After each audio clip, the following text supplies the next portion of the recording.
Howdy friends. I'm just going to go over a little bit of how some of these pedals work that you see down here in this setup. I'm going to first explain kind of how the chain works, and then we're going to go through each of the pedals and look at them a little bit. But to start out with, how the chain goes is the guitar is going to come into this Big Shot ABY switcher, and I do that mostly because I've got two chains, right?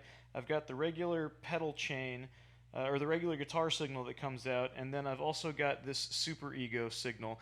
But rather than running things in the loop of the Super Ego and then having them affected by what comes after the Super Ego, and I also don't really want the Super Ego affected by all my drives and stuff like that feeding into it. So I have them running on two separate channels all together so that I can get that nice synth pad behind my playing, but not intermixed with any of the effects that I'm playing, right? And I use the stereo mini mix back here to kind of mix the two signals together. So I'll go over that in a second. But this Moog setup over here is all coming for the Super Ego. But so to start, and the reason that I have the ABY switcher, because I used to run it to where I would just run the send of the Super Ego, and I wouldn't ever return it into the effects loop, and I could have two separate channels that way also, but I really hate having to double tap that bypass switch to turn it on and off.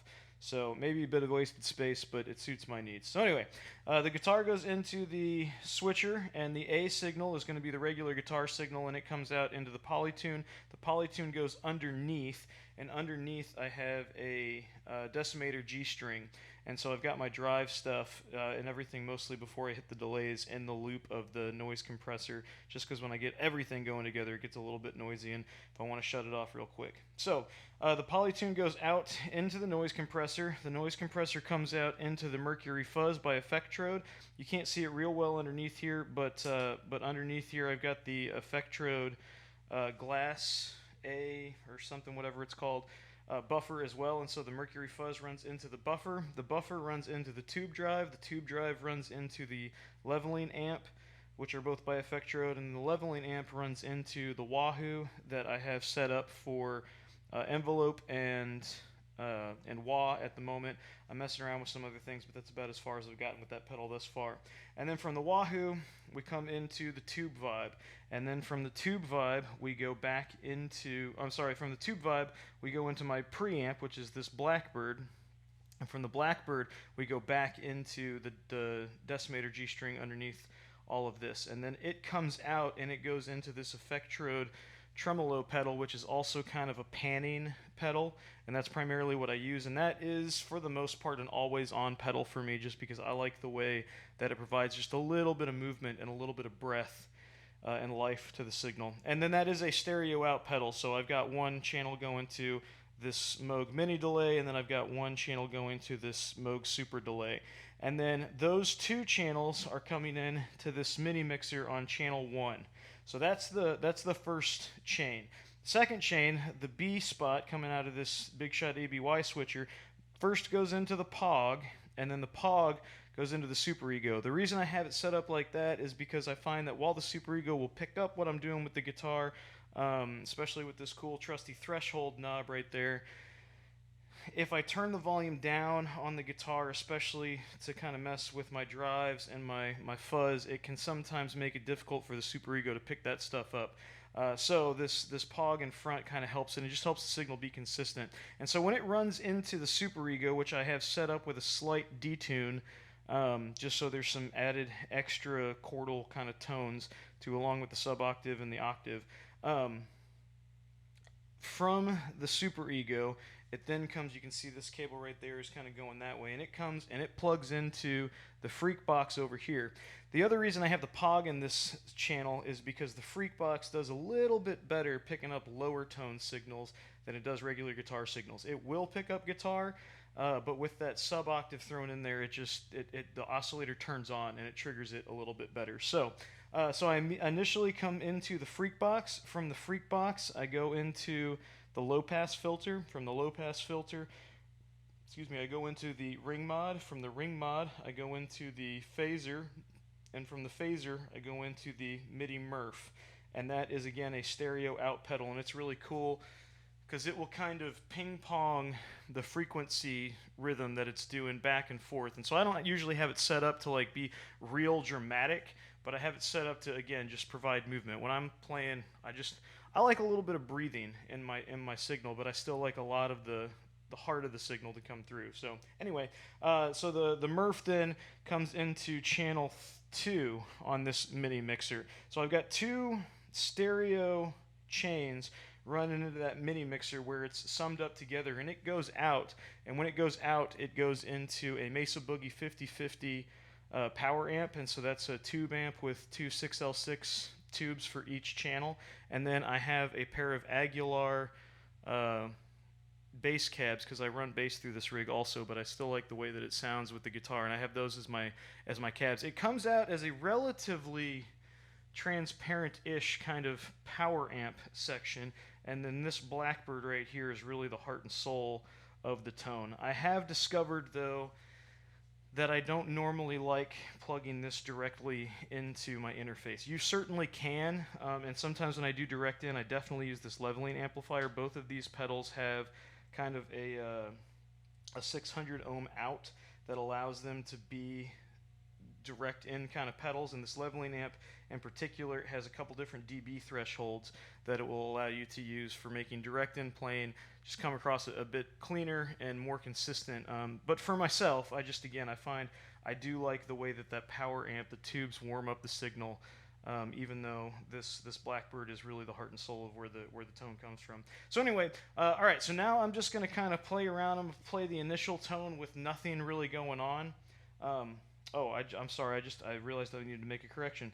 That MIDI Murph that's over there actually comes into the space echo, and from the space echo, it goes into the stereo mini mix. So there is an echo on the end of my Super Ego delay chain. Anyway, I'm just going to play around a little bit, and you'll see me kind of hitting different pedals and turning them on and off with my toes.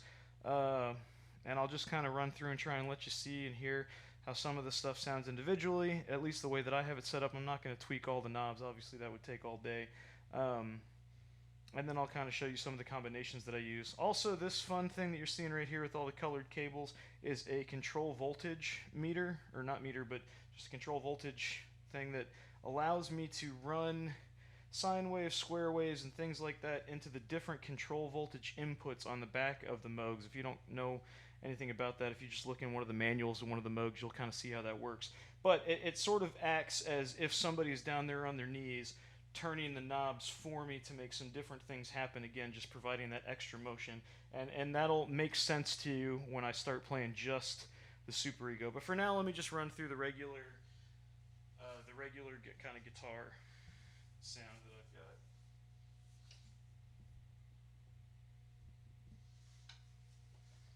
got.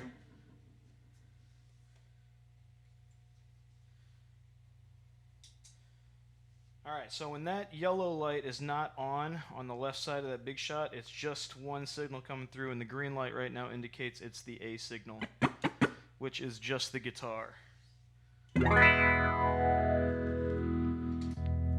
Sorry, I had the Sonus Wahoo on. And just for sake of reference for the guitar, I don't know how well you can see it, but it is a Languedoc, I'm sorry, not a Languedoc, it's an Olsen Allendoc. Let's see if I can get the head there better. It's a, inspired by, some might want to call it a knockoff of a Languedoc, but it's within my price range, and it's a beautiful sounding guitar. It feels real good in your hands also, so I really dig it. And it's got Duncan 59 pickups in it, and they can either go single coil, double coil, or parallel, like in series.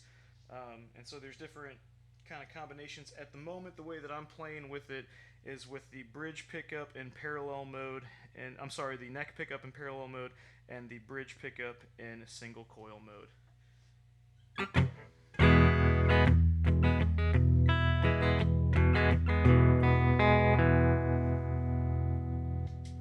So now I just turned the tremolo off, and this is just the straight sound.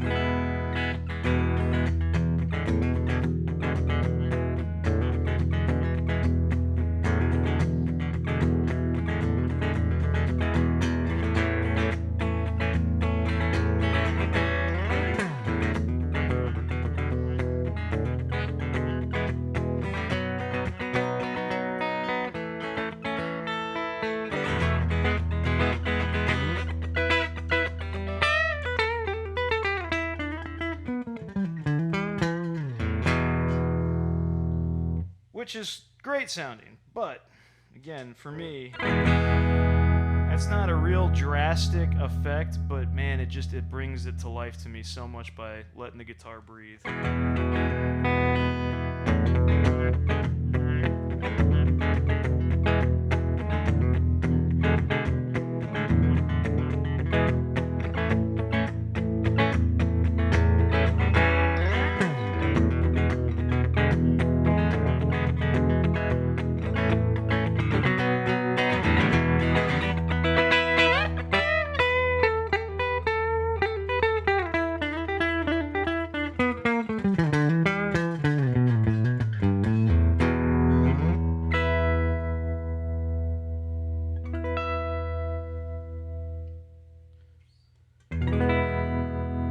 Probably hear a little bit of that kind of hopping back and forth and that panning.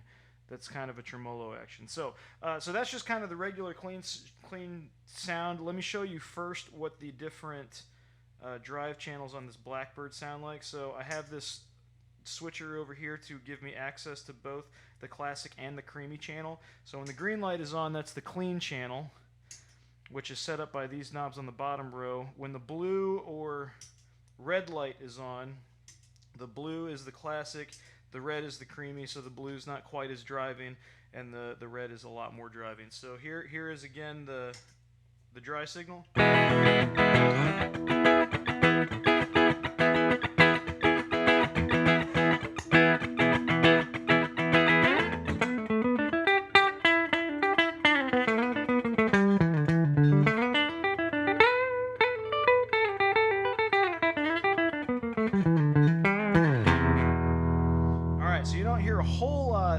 Difference. There's a bit more grit and grime, but when I throw my volume knob on my guitar on harder,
So that just kind of gives you an idea of how those different drive channels works.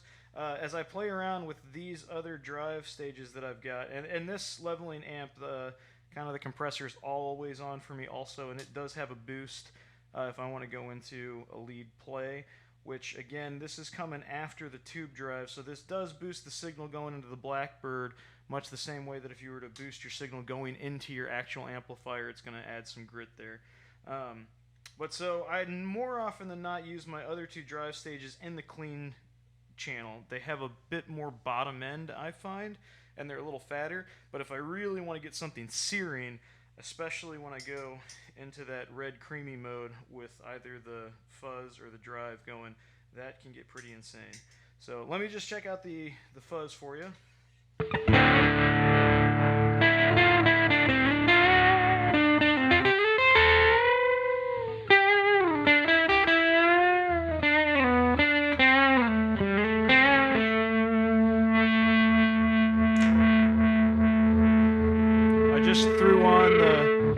I'm throwing on the humbucker pickups now, and I've got the volume all the way up just so you can really hear how it'll sound.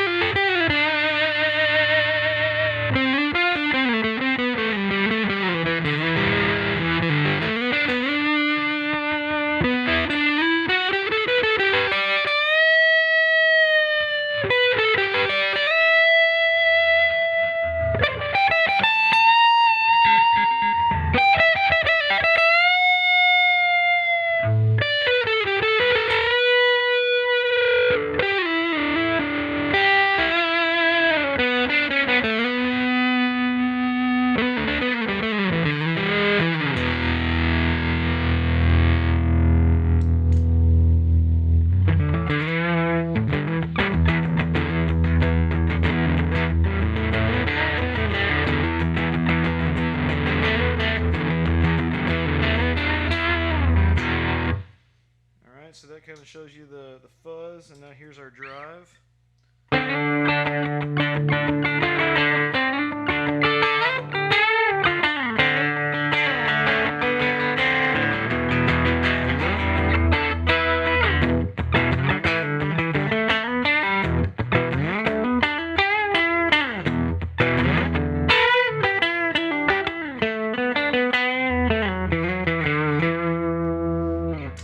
Full volume with the humbuckers both engaged.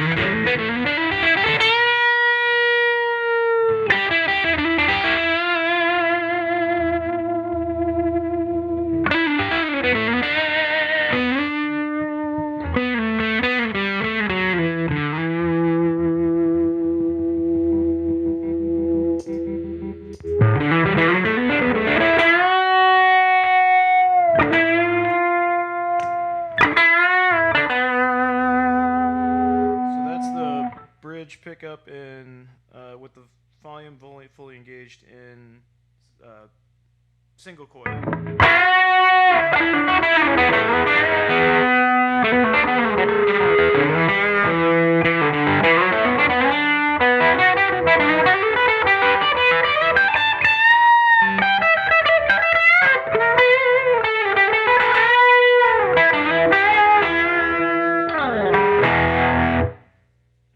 That's when the creamy mode, and you can definitely hear how that gets a little extreme, a little loud. You get a lot of feedback coming from the guitar, which can be fun to play with.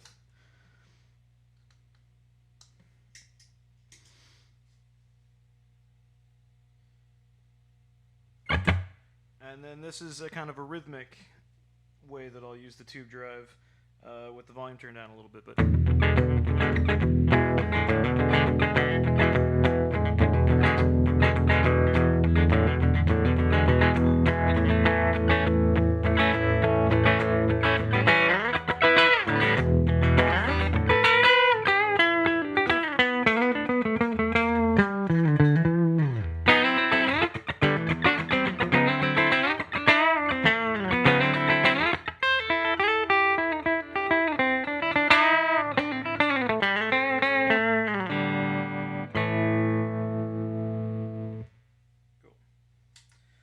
so I'm just going to mostly show you the Wahoo envelope effect that I've got at the moment, but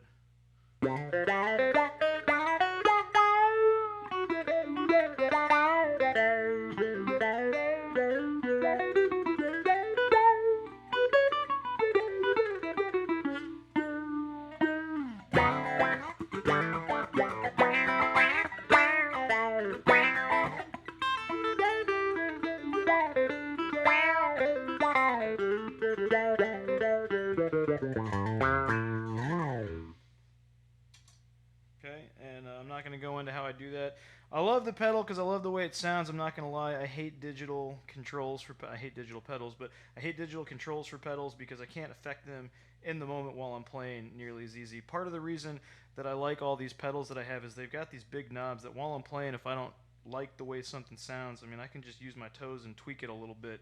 I can't do that with the Wahoo. I've got to go in and change a bunch of stuff, and so I love the pedal.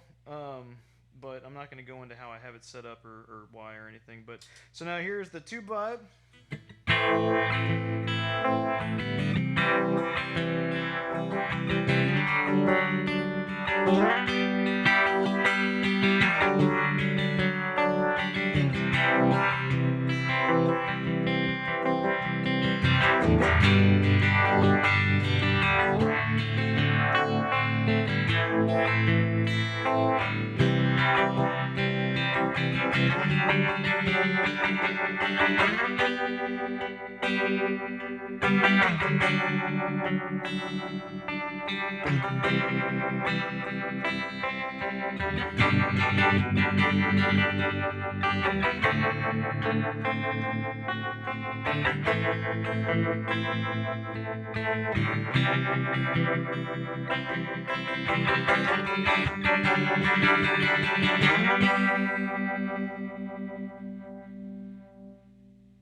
And again, that's just an easy pedal for me to kind of change if I want it to go faster, right? All right, so then last, again, I've got these delays. You can hear how that's just coming out on one side. And this one I don't mess with a whole lot. I just have, it's, you know, it's a little bit faster than a slapback. It's not a real long delay. I would say for me at least it adds a little bit of a feel of a bit of reverb, a little bit of delay, just a little bit of extra depth.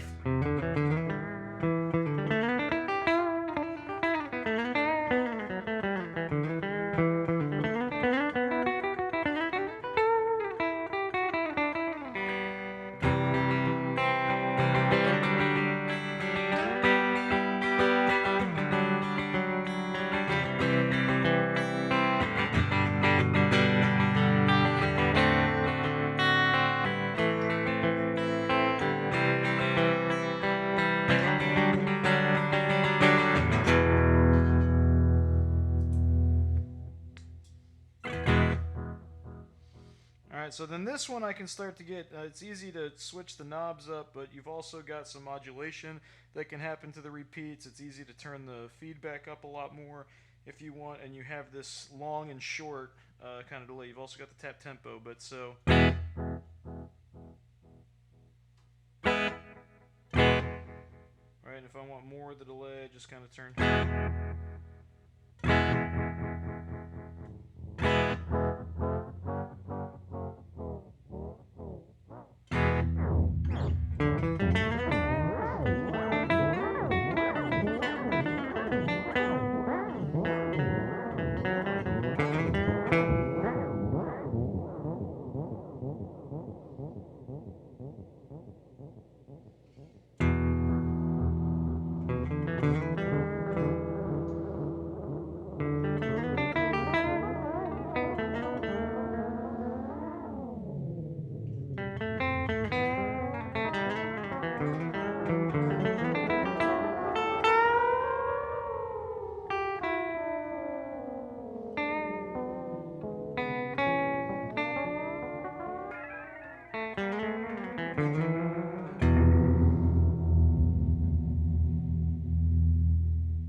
Again, that's just an easier pedal to kind of mess with as I want, and then when I get both of them going,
kind of gets to be one of the more fun fun noodling sorts of sounds that I'll pick. And if I really want to get into something kind of searing.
So that takes care of the regular guitar channel. So now I'm going to turn it off,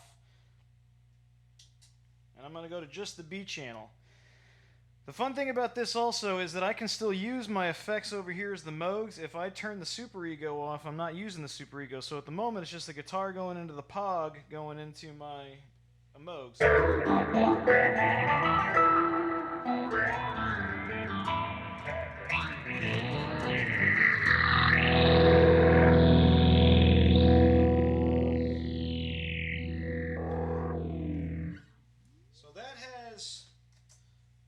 That had the freak box on it, and if I just want the guitar signal for the most part,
just gives you some idea of kind of how some of those work together. Let me do the freak box with it again.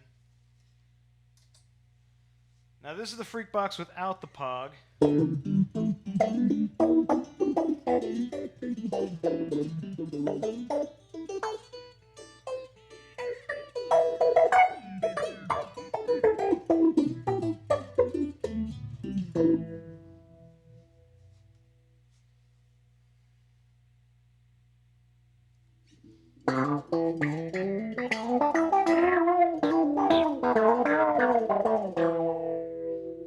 Now with the Pog.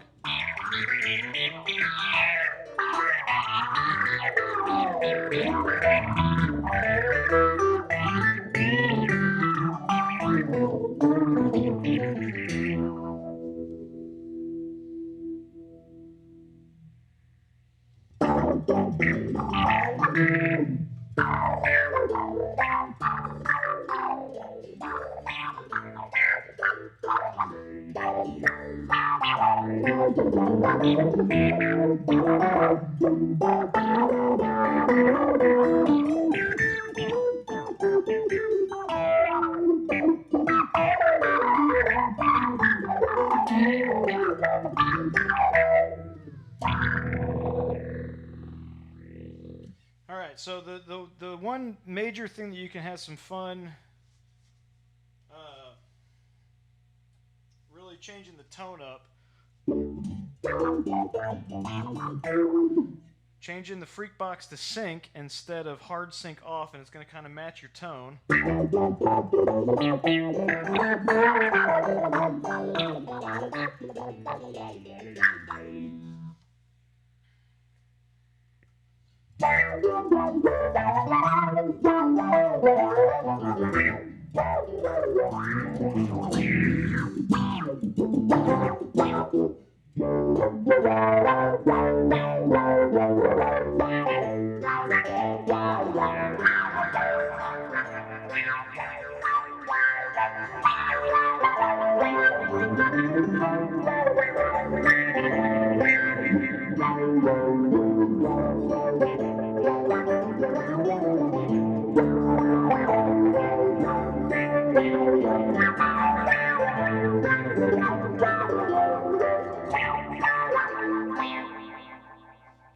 And so you kind of hear what it's like with that space echo on. So I sometimes use that, but for the most part, I run it all through the Super Ego, and this is kind of more what you get.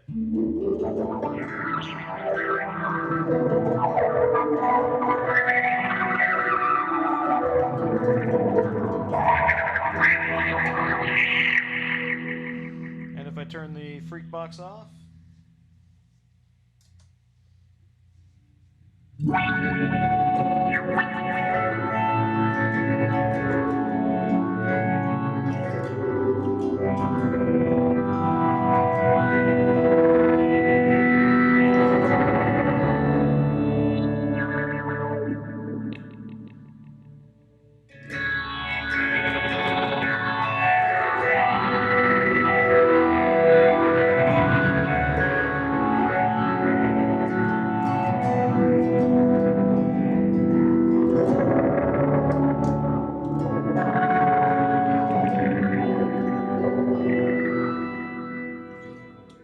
you can also change the one with the blue knobs, the 102, the Moog ring modulator. You can change it from tremolo, which is the low mode, into the high mode, which is the ring mod.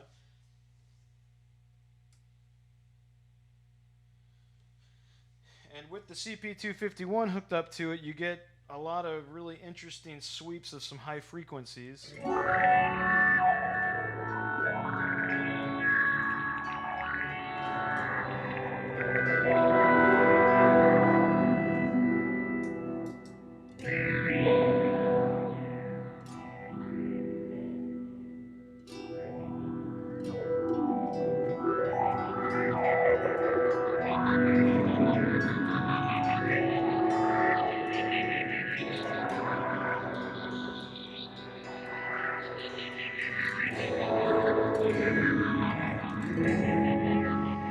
So it doesn't really sound a whole lot like it, or like anything on its own. You can certainly do some more fun things with it. I'm not going to go into all of the world of the Moogs because it's basically a little modular synth that is processing my guitar. But when you have that going as kind of a pad behind what you're playing on your guitar and it's lighter in the background, it creates just a nice texture and ambiance underneath things.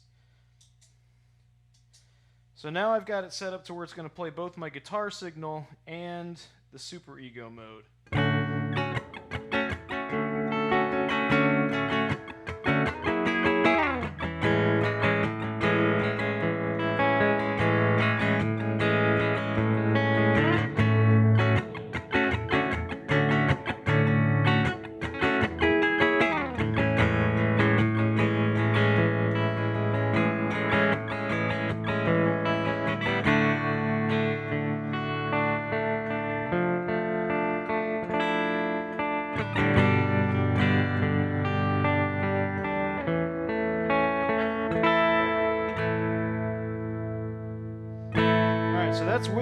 So that's with the Super Ego,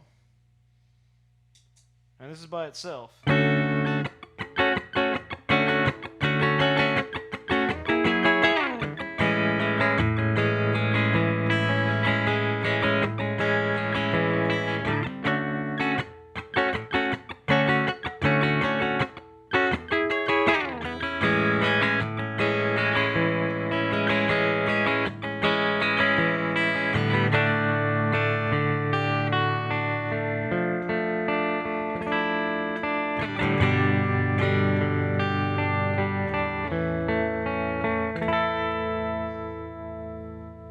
Now with the Super Ego again.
that's just kind of a brief little run through of my pedal board. A lot of these pedals are pedals you can find some different reviews on.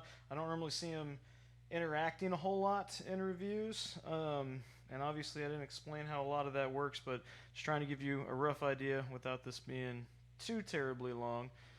Hopefully not boring. All right.